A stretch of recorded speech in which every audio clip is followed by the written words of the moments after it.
السلام علیکم، میرا نام ہے ممتاز خان، یہ ہے خان ٹی وی۔ آج ہم بات کریں گے اپنے علماء کرام کی خدمت میں عرض کریں گے افغانستان، پاکستان، ہندوستان اور بنگلہ دیش کے علماء کرام سے ایک درخواست ہے، ایک سوال ہے کہ معزز اور محترم علماء کرام سے سوال یہ ہے کہ دین اور دنیا کی تعلیم الگ کیوں؟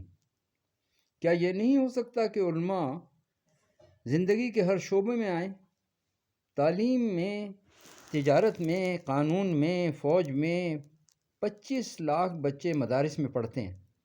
ان میں سے بہترین طلباء کو آپ عالم بنائیں، باقی طلباء کو مختلف شعبہ زندگی کے لیے تیار کریں۔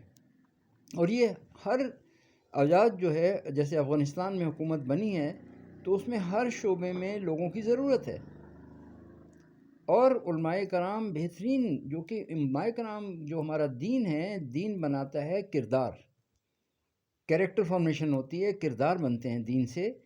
تو مدارس میں بہترین کردار بنتے ہیں، مدارس کے بچے جو ہیں ان کا کردار بہترین بنتا ہے، وہ بہترین انسان بنتے ہیں، عالم بنتے ہیں۔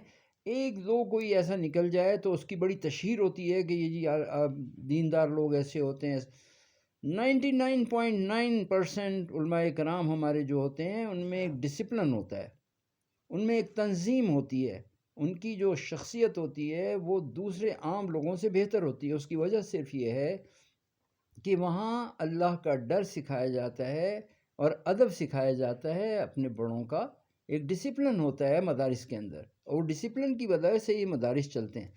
تو اگر یہ علماء کرام ہمارے ہر شعبہ زندگی میں آئیں گے تو پوری قوم کے اندر ایک تنظیم آ جائے گی، ایک ڈسپلن آ جائے گا، اور پھر لوگ بجائے ان اسکولوں کے سب لوگ مدارس میں اپنے بچوں کو بھیجنا شروع کریں گے، اور مدارس میں وہ بچے جب نکلیں گے وہاں سے تو ان میں ڈسپلن بھی ہوگا، وہ سائنسدان بھی ہوں گے، وہ فوجی بھی ہوں گے، وہ قانون دان بھی ہوں گے، ہر شعبہ زندگی میں اکانومسٹ بھی ہوں گے، ہر شعبہ زندگی میں وہ اپنے ملک کی ترقی کے لیے، دین کی ترقی کے لیے کام کریں گے۔ مگر ہم اگر اس کو الگ کر دیں گے، ان 25 لاکھ بچے جیسے پڑھ رہے ہیں، تو پھر ان میں سے بہت سے بچے ہیں جو مدارس میں پڑھ کے نکلتے ہیں، وہ جو محنت مزدوری کر رہے ہوتے ہیں، چھوٹے چھوٹے کام کر رہے ہوتے ہیں۔ تو اس لیے ضروری ہے کہ ہم اس چیز کو سوچیں کہ کیسے ہم مدارس میں اسکول، کالج، یونیورسٹیاں بنائیں، اس لیول پہ لے کے جائیں کہ جتنی آج کل آپ یونیورسٹیوں کی حالت دیکھ رہے ہیں مگر خاموش ہیں۔ آج پاکستان میں یونیورسٹی، کالج، اسکولوں میں ناچ گانا ہو رہا ہے، مسلمان بچیاں ناچ رہی ہیں۔ تو کیا یہ اچھا ہے؟ کیا اس سے آپ خوش ہیں؟ علماء کرام اس چیز سے خوش ہیں کیا؟ نہیں خوش ہوں گے تو پھر آپ کو یہ کام کرنا ہوگا کہ ہمارے چاہے لڑکیوں کے مدارس ہوں، چاہے لڑکوں کے مدارس ہوں، وہاں پر ہر دنیاوی تعلیم دی جائے، ان کو سائنسدان بھی بنایا جائے، قانون دان بھی بنایا جائے، فوج کی بھی ٹریننگ دی جائے، ہر طرح کی تربیت دی جائے۔ یعنی کہ اصل تو دین تربیت کا نام ہے۔ علم تو کتابوں میں ہے، اس علم پہ عمل کتنا ہے وہ آپ دیکھ لیں، کتنا عمل ہے پاکستان کے اندر جو زندگی ہے اس میں عمل کتنا ہے۔ ابھی کل میں خبر سن رہا تھا کہ ایک آدمی کتے کاٹ کے لوگوں کو بریانی بنا کے کھلا رہا تھا۔ تو یہ اس لیے ہو رہا ہے کہ لوگوں کو دین کا پتہ ہی نہیں، لوگوں کو اللہ کی پہچان ہی نہیں۔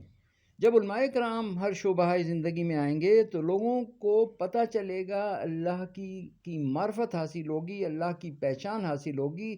اس لیے علماء کرام جو ہیں، سارے علماء کرام، کیونکہ یہ دیوبندی، بریلوی، شیعہ، سنی، یہ حضور نبی کریم صلی اللہ علیہ وسلم اور صحابہ کرام میں نہیں تھیں یہ چیزیں، یہ تو ہم نے بنائی ہیں، یہ تو تاریخ سے بنی ہیں۔ جنہوں نے قرآن کے پہلے صفحے کو نہیں سمجھا، ایاک نعبد و ایاک نستعین کو نہیں سمجھا، وہ یہ کر سکتے ہیں کہ جی ہم فلانے مسلمان تو سب آپس میں بھائی بھائی ہیں، کب سے یہ خون ریزی آپس میں جاری ہے، ایک دوسرے کو قتل کر رہے ہیں، ایک دوسرے سے نفرتیں کر رہے ہیں، اور لوگ جو ہیں بس مسجدیں بنائی ہوئی ہیں اور وہاں بیٹھ کے ایک دوسرے کی برائیں ہم اس لیے ہیں کیا؟ آج فلسطین میں کیا ہو رہا ہے، کشمیر میں کیا ہو رہا ہے؟ آج 1 کروڑ کشمیر کا مسلمان جو ہے ہندوؤں کے نیچے ہے، وہ ایک جیل ہے بڑی، کشمیر ایک جیل ہے۔ ہم یہاں آرام سے بیٹھے ہیں، روٹی کھا رہے ہیں، کھانا کھا رہے ہیں، مزے کر رہے ہیں، آرام سے سو رہے ہیں، ہمیں کوئی پریشانی نہیں۔ اگر ہمارے بچوں کے ساتھ یہ ہوتا، ہمارے بھائی بہنوں، ماں باپ کے ساتھ یہ ہوتا تو ہم سکون آتا؟ ہمارے اندر کوئی سکون نہیں ہوتا، مگر ہم لوگ آرام سے اس لیے بیٹھے ہوئے ہیں کہ ہمارے اوپر نہیں گزر رہی۔ جب ایمان آئے گا، مضبوطی آئے گی، تو ایمان پھر ہمیں بیٹھنے نہیں دے گا، پھر ہم بیٹھیں گے نہیں، پھر ہم کام کریں گے۔ آج مسلمان پوری دنیا میں غیر قوموں کے تابع ہے. جو غیر کہتے ہیں وہ مسلمان کرتا ہے، اس کے علاوہ وہ کچھ کر نہیں سکتا. ورنہ وہ کیا کرتے ہیں کہ لیڈرز کو مار دیتے ہیں. جب لیڈر مر جائے گا تو نیچے قوم کو وہ ہانکتے ہیں. جیسے ہم کسی کو بھی مسلط اوپر کر دیتے ہیں، کسی کو بھی، چاہے اس کے پاس دماغ ہے یا نہیں ہے، وہ اس کو مسلط کر دیتے ہیں، پھر قوم کا بیڑا غرق کر دیتے ہیں، سارے اداروں کو تباہ کر دیتے ہیں. اس لیے ضروری ہے کہ ہم یہ سوچیں کہ مدارس کے ساتھ ساتھ ہم اسکول بنائیں، کالج بنائیں، یونیورسٹیاں بنائیں، جو ان یونیورسٹی کالجوں سے ان سے لاکھ درجے بہتر ہوں گی. وہاں ایک ڈسپلن ہوگا، وہاں اللہ کی نافرمانی نہیں. آج تو یونیورسٹیوں میں، کالجوں میں، اسکولوں میں کھلا اللہ کی نافرمانی ہو رہی ہے. یہ اسی لیے ہے کہ مدارس اور اسکول الگ ہو گئے، کالج الگ ہو گئے، یونیورسٹی الگ ہو گئیں. یہ مدارس ہی ہیں، یہ علماء کرام ہی ہیں جو اس پورے معاشرے کو ٹھیک کر سکتے ہیں. تو میری درخواست ہے افغانستان، پاکستان، ہندوستان، بنگلہ دیش کے علماء کرام سے کہ اس بات پہ غور کریں اور اس کام کو جلد از جلد کریں کہ جو بہترین طلباء ہیں ان کو عالم بنائیں، اور باقی لوگوں کو جو ہے وہ دنیا کے ہر شعبے کے لیے تیار کریں، ٹیکنیکل نالج دیں ان کو، تاکہ وہ باہر نکل کے قوم کی خدمت کر سکیں. مسلمانوں کی نہیں، ساری دنیا کے انسانوں کی خدمت کر سکیں. یہ مسلمان کا کام ہے. اللہ ہمیں عمل کی توفیق عطا فرمائے.